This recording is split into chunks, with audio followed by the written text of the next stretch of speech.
Hello hi नमस्कार जय जगन्नाथ। आज मु मंदिर बाहर कौन पाइना आज मो पुर जन्मदिन।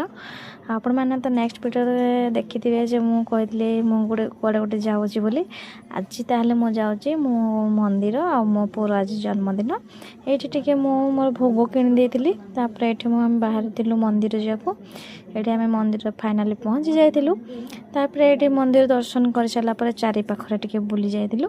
आठी ये कहले कि फोटो दुटा टी आम उठी देलु। तापर ये मो पुओ सब मिसी आम सब बाहर घर को जावाई। आज मो पुअर जन्मदिन समस्ते टे विश कर दिंतु। शिव मंदिर पूजा कर सारापर आम ये हनुमान मंदिर को पूजा कर आसिलु बारे।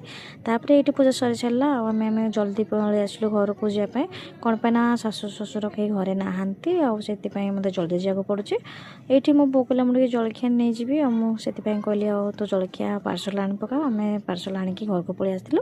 आज भिडियोटी रखुचे आपण मैंने पार्ट 3 ही देखिए आम केमती सेलिब्रेशन कर बर्थडे सेलिब्रेशन रखुची।